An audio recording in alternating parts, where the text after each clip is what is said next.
E nós voltamos e eu queria fazer uma pergunta agora a você. Você participa do programa, o programa ele precisa que você participe para que nós possamos trocar ideia, mas eu quero fazer agora uma pergunta a você, né? Você não está sendo entrevistado, mas eu quero fazer uma pergunta a você. Como é que você está se sentindo nesse programa? Onde é que você está nessa realidade que nós estamos conversando sobre consumo, consumismo? Você é um consumidor consciente? Como é que, diante das respostas das nossas convidadas, você tem se colocado? Você é ou não é um consumidor consciente? Diante de tudo que nós estamos conversando, principalmente naquilo que é a palavrinha conscientização. Esse programa, ele está servindo e com certeza servirá para abrir inúmeras janelas para a nossa conscientização. Como estamos lidando com tudo aquilo que nos é ofertado, com tudo aquilo que chega aos nossos olhos pela televisão, que chega aos nossos olhos pelos outdoors, enfim, por tudo aquilo que chega aos nossos olhos. Como que eu tenho reagido a tudo isso? Então, a pergunta que eu faço é para você. Você que está aí em casa, você que está assistindo pelo computador, você que está pegando este vídeo assim e caiu de paraquedas, me desculpa falar, como é que você está se sentindo? Você é um consumidor consciente? Você é um consumidor compulsivo? Você precisa de compras para desestressar? Então, é bom se perguntar também. Mande as suas perguntas, mas também se pergunte como eu estou sendo dentro de uma sociedade consumista como a nossa. Muito bem, Jonathan. Padre, o Carlos Mazola, ele faz a seguinte pergunta. A vontade compulsiva de comprar pode estar associada a um distúrbio psicológico já conhecido como oniomania? Pode? Não pode? Elaine? Pode. Me explica primeiro oniomania. Que palavra é essa? O que significa isso? Seria a compulsão ou o hábito excessivo por compras, as compras em excesso, que por atualizações do Manual de Transtornos Mentais, hoje é chamado como transtorno da compra compulsiva. Sim. Muitas coisas que tinham outros nomes receberam o nome de transtornos, né? Transtorno de ansiedade generalizada, né?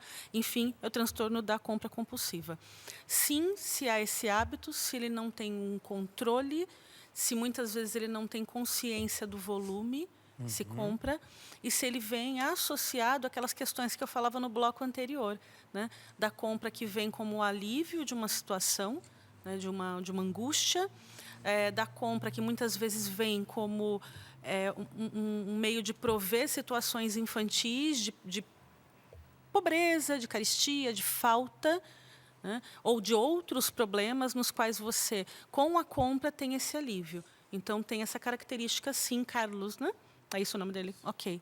Tem sim, Carlos. E cabe observação, hoje, nas capitais, nas universidades estaduais, federais, que têm cursos de psiquiatria, psicologia, tem centros que trabalham com isso, né? Em São Paulo, capital, no Instituto de Psiquiatria da Faculdade de Medicina da USP, tem um grupo específico capacitado em trabalhar compras compulsivas, compradores compulsivos, jogadores compulsivos e outros tipos de compulsão. Então, também nos centros urbanos você encontra grupos de apoio também nesse sentido. Eu acho importante fazer um comentário que a compulsão ela não é necessariamente relacionada ao superendividamento. Porque uma pessoa que tem uma situação financeira que lhe permita não comprometer a situação financeira da família, isso não significa que ela não possa estar numa situação de compulsão.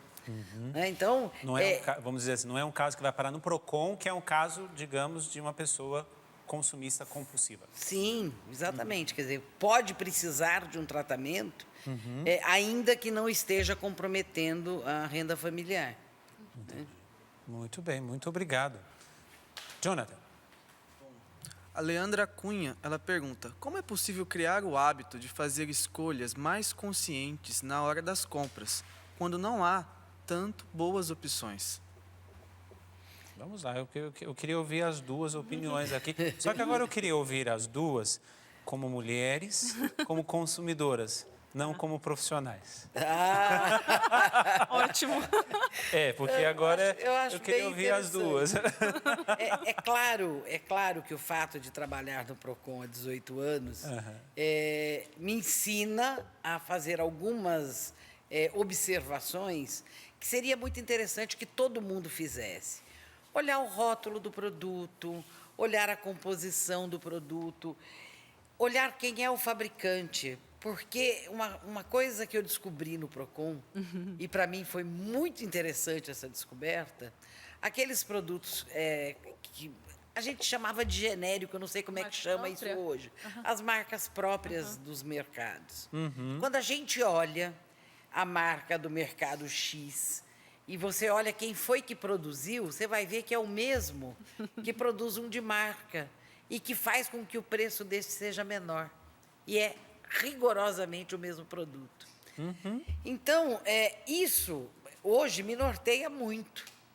Entendeu? Eu sou capaz de ficar na frente de uma gôndola no supermercado muito tempo comparando os produtos. Ótimo, isso é uma boa dica. Para eu verificar, eu quero levar a qualidade que eu quero pelo menor preço.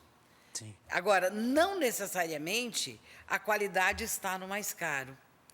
Né? Eu quero verificar se o que está descrito ali no rótulo, de fato, é aquilo que eu preciso. Né? Então, a gente criar este hábito é muito importante. E a coisa de verificar a validade, enfim. Mas eu acho que a gente precisa ter esses cuidados, procurar comprar aquilo que a gente realmente vai consumir. Eu tenho 3 filhos, 3 filhos, 7 netos. Mas hoje estamos em casa somente eu e o marido. Sim. Aprender a comprar menos foi um processo. Infelizmente, eu joguei coisas fora porque eu comprava numa quantidade maior, porque a casa era cheia, e, de repente, eu vi que a gente não tinha capacidade de consumo daqueles produtos. Então, essa é outra coisa. Né? Sai um filho de casa, vai para a universidade. A nossa necessidade diminui. Sim. Né? Então, a gente fazer essas análises é sempre muito interessante. Né? E faz com que você diminua aí o seu custo. É necessário uma readaptação. Sem sombra de dúvida. Reaprender. Eu né? trago agora uma questão pessoal. Com certeza minha mãe está me ouvindo agora, está me vendo. Eu vou falar da senhora mesmo. Porque houve uma diminuição, vamos dizer assim, na minha família. Né? Minha mãe ela sempre foi acostumada comigo, com a minha irmã, com meu pai. Então, eu saí de casa primeiro, depois minha irmã saiu e agora, por último, meu pai faleceu. E esses primeiros dias eu fiquei um pouco com ela e ela fazendo todo este esforço. Por exemplo, uma coisa simples, a garrafa de café. Sim. Né? A garrafa de café que ela precisou e precisa tomar a consciência que precisa ser menos. Sim. Né? Ou seja, essa conscientização precisa acontecer. É isso. Né? E não é fácil. Foram 43 anos fazendo aquela quantidade de comida, disso, e de repente diminuiu. Né? Então, essa adaptação não é fácil. Mas muito obrigado pelas dicas. Por isso que eu não quis falar com a profissional, eu quis falar com a mãe, com a avó. Elaine, e aí a sua contribuição como consumidora? Como consumidora. No mercado eu digo que eu consumo sozinha, né? Então eu consumo para uma pessoa. Então eu aprendi muito a não fazer estoque. Sim. Então, não fazer estoques, olhar a quantidade, essa coisa das promoções, né? Que você vai no mercado X, promoção, papel higiênico, aí você faz a conta. E uma coisa que você vai, tem 16, divide ele pelo preço, quanto custa um rolo? Isso a gente aprende na vida, na prática, com as aulas que o professor Laureano nos deu aqui em alguns programas trocando ideia, lá da Unital. Um abraço se ele estiver nos assistindo. Né? Mas de fazer conta mesmo, de trabalhar com o seu orçamento. Não ter, que é uma coisa chata, por exemplo, para solteiros, né? É comprar verdura, fruta e legume. Porque você você compra 2 goiabas, né?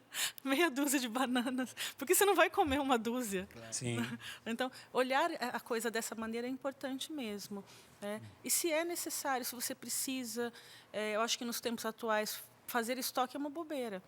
Compra aquilo que você usa para 1, 2 semanas. Mas eu não tenho tempo. Né? olha, abre, né? Compartilha, usa, né? Hoje a gente fala tanto em economia compartilhada, de alguns estudos que vem se falando, né? Que eu acho que é um dos conceitos mais recentes que a gente tem dentro da economia, de partilhar aquilo que você tem. Agora, por exemplo, os carros, né? Eu uso o carro um dia por semana, existem locais que estão organizando isso, né? De ceder carona, de ceder carros, de ceder a bicicleta. Porque nós não vamos ter mais capacidade produtiva e nem de compra para o que a indústria faz. Haja vista a indústria automobilística, por exemplo, que tem carros e carros e carros no pátio. E a gente não tem mais onde botar tanto carro. Então, se nós não passarmos... Eu penso que, então, como Elaine, como pessoa, eu olho muito isso. E deixo de comprar. Está caro? Não compro. O leite e tal? Não compro. Né? Não é porque você foi no supermercado para comprar que precisa comprar. Não, que precisa comprar. Eu saio de lá sem comprar. Precisa ser forte. Então, mas isso eu acho que a gente desenvolve a musculatura no sentido, né, de olhar e não querer. Sim. Bom, então eu vou comprar só eu vou comprar menos, né? Eu vou deixar para outra semana, vou deixar para o dia da oferta. Né? Eu acho que é assim que a gente vai aprendendo a administrar o dinheiro. Né? E aí eu penso, né, que como solteiros, como o senhor diz, né, olhar para as coisas do tamanho que elas são. Né? Então, o café é um pouquinho. Sim. Então, tem algumas alternativas que valem mais a pena do que comprar determinadas coisas, guardar, enfim. E quando a gente tem a casa cheia de gente, eu comprar um produto que vai vencer daqui uma semana, é tranquilo, porque com muita gente, em uma semana, aquele produto não vai mais estar lá. Até menos. Quando eu estou sozinha ou eu estou só eu e o marido, eu não vou conseguir consumir aquilo em uma semana, então eu não posso comprar o produto que vai vencer daqui uma semana. Né? Quer dizer, a quantidade de pessoas que deixam produtos vencer na sua despensa é muito grande. Sim.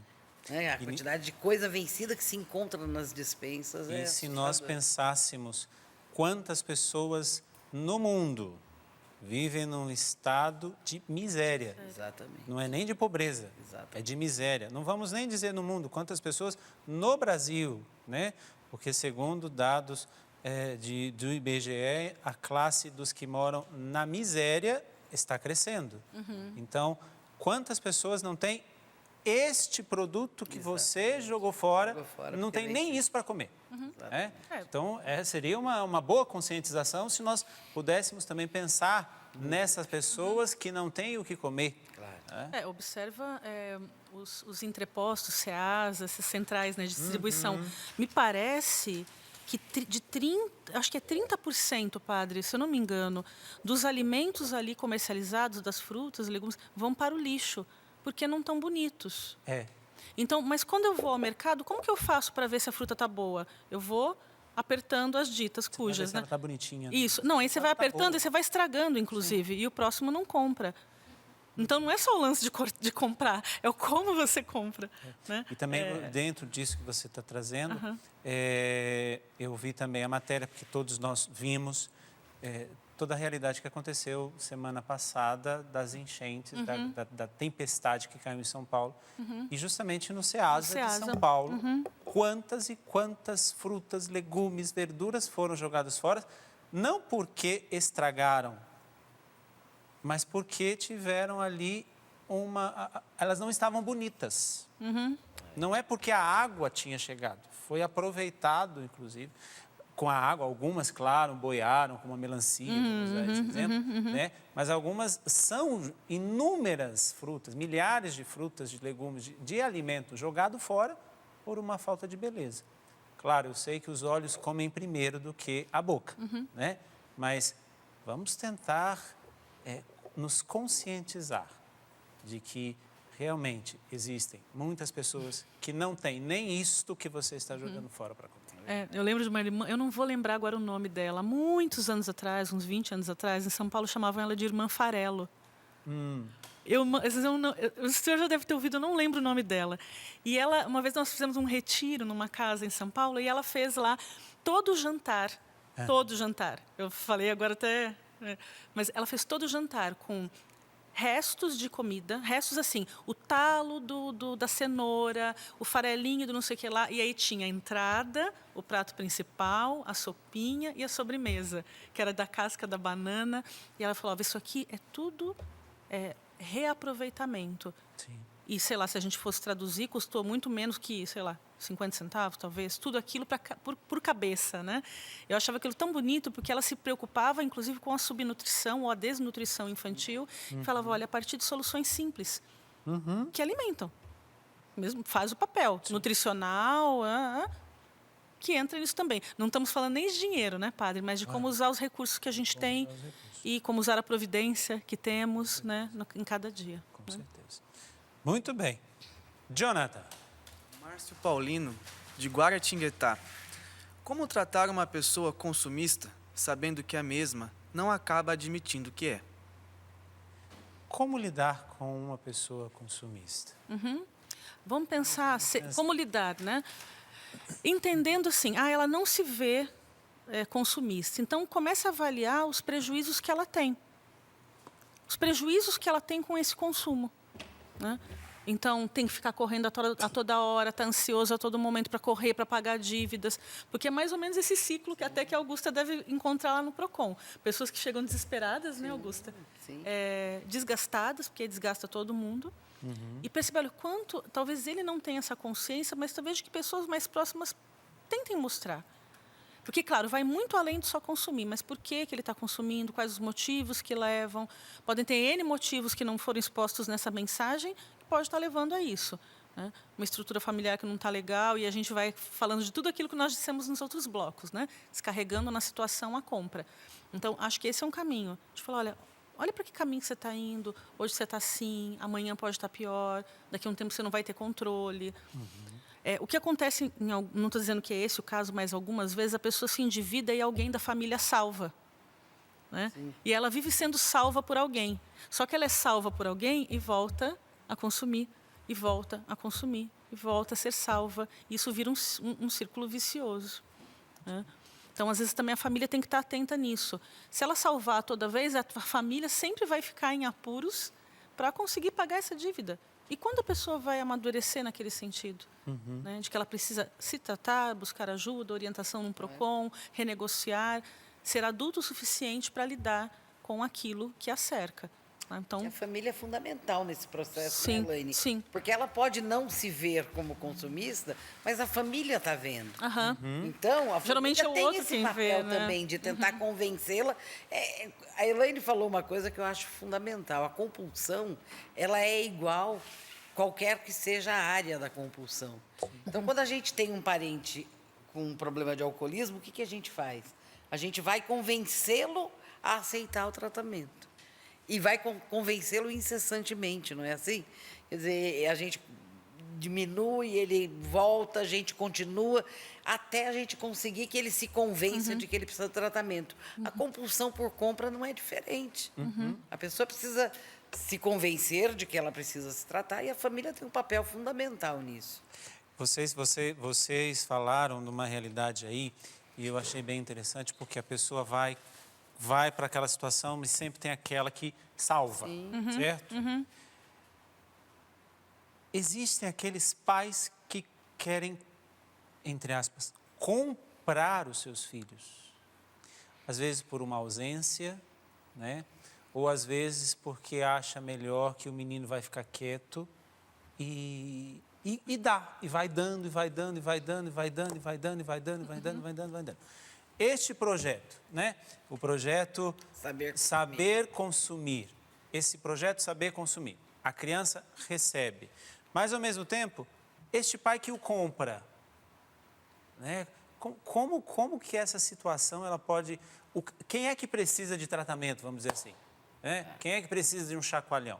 Eu falo isso partindo até de algumas experiências que a gente escuta, principalmente, vamos dizer, de meninas, jovens, adolescentes, né? Isso eu trago um pouquinho para aquilo que é um pouco da minha área de atendimento de pessoas e tudo.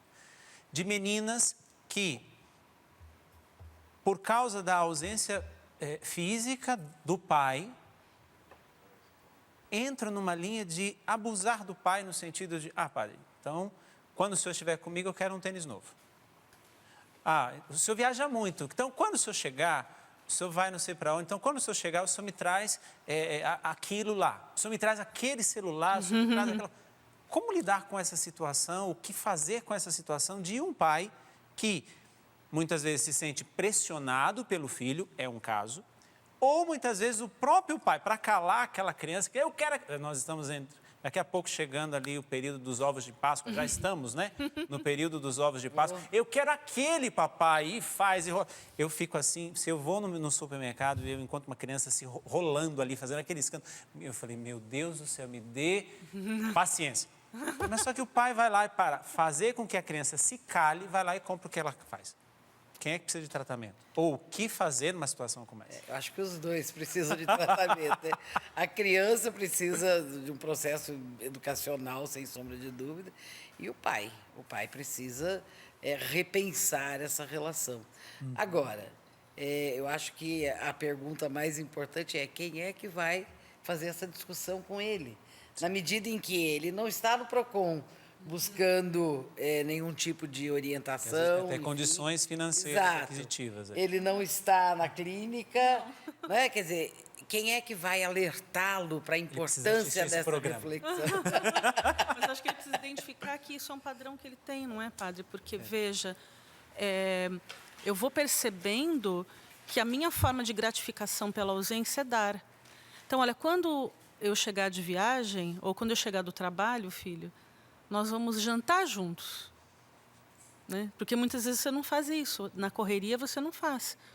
Né? O que nós estamos... A grande falta, eu acho, na sociedade, cada um come num canto, beleza, e a gente vai tocando a vida. Então, quando chegar, nós vamos sair juntos. Então, a gente vai naquele restaurante XYZ, daquela marca famosa, então, a gente vai ali comer qualquer coisinha, nós vamos lá dar uma volta, tomar um picolé e voltar para as coisas simples.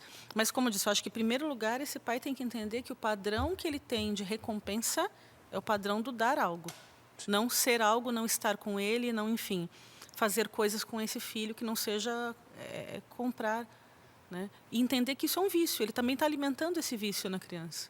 E ele precisa entender que o filho precisa é dele, é dela.